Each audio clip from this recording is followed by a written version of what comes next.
I'm back behind my mound, trying to be out of the wind. But I just wanted to sit and record something. I was speaking and listening to a friend last night, and we were working with the inner child. And at one point, the confession or admission was made that admitting the fear of abandonment made them feel weak and vulnerable. But it was in that moment where that fear was verbalized and admitted that a degree of healing took place. It's in our admittance of our fears, and most of all, acceptance without judgment, that brings about the healing. And I was thinking back to the early times of my twin flame connection, when the connection was so tight, in that bubble of period. And the vulnerabilities were extracted like you would extract a tooth. And the thing that was extracted out of me at the time was my fear of being needy. The vulnerability of admitting that I have needs, right? And it felt so wrong to me to have needs, but this was based in my childhood upbringing, because my emotional needs were not met when I was a child. Feeling needy felt very painful.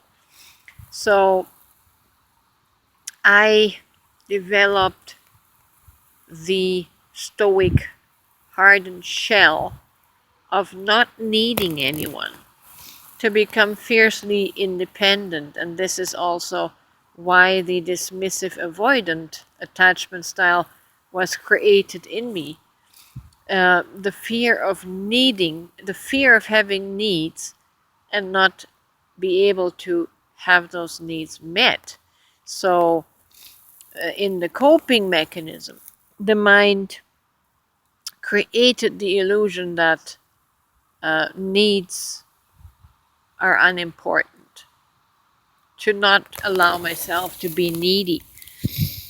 And just like a tooth extraction with the dentist, this part got yanked out of me in the twin flame dynamic, because all of these things come up, these subconscious things come up into the conscious mind, and then we have to consciously deal with them.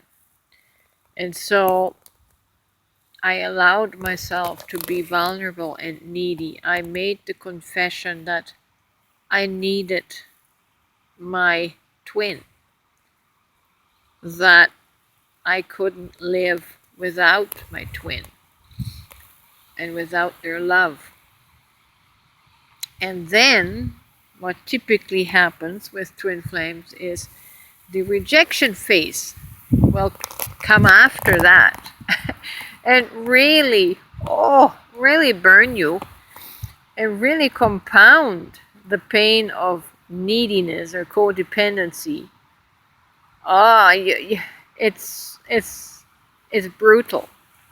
And you think you are literally dying. A part of you is literally dying. It's just to figure out which part is the part that's dying.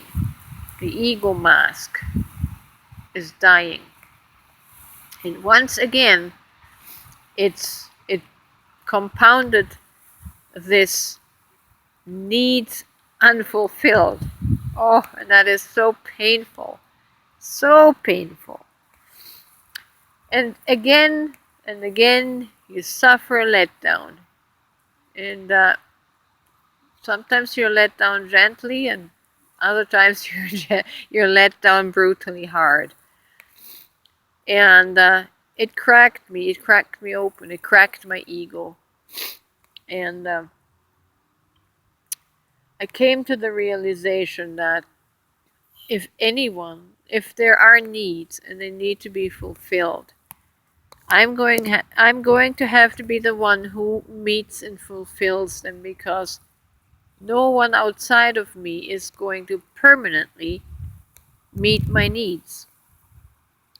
It's an unrealistic expectation that we place on one another, and that's why our relationships don't work long term.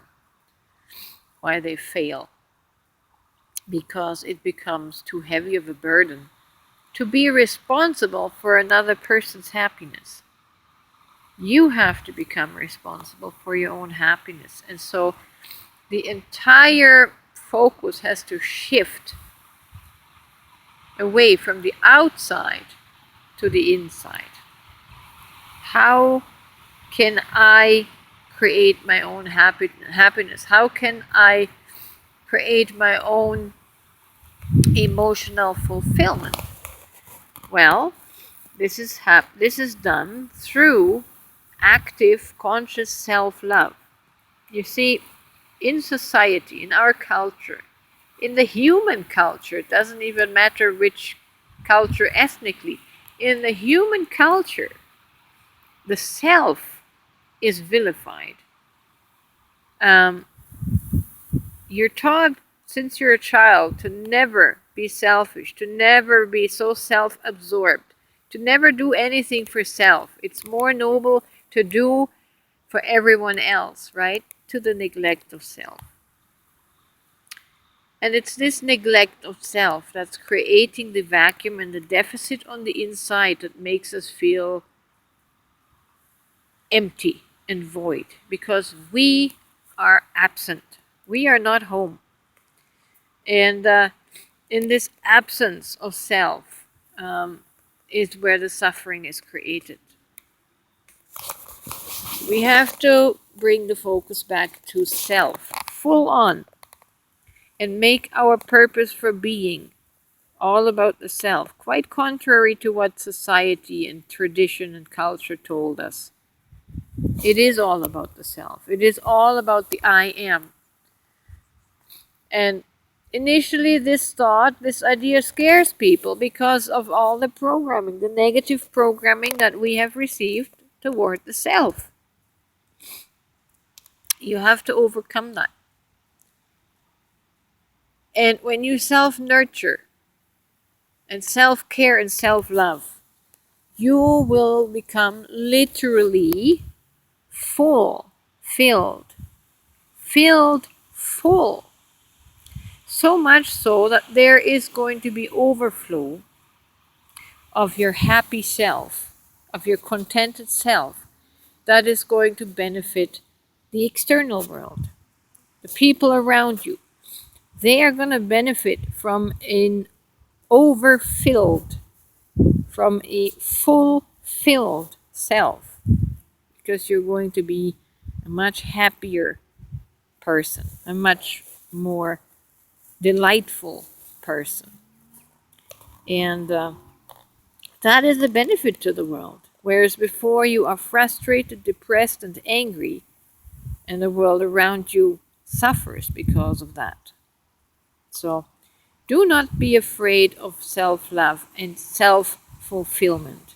It's the highest goal that you can set for yourself, and it's the highest achievement you can set for yourself, because a happy self is of great benefit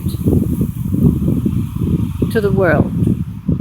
So become a happy self. Do whatever it takes to make yourself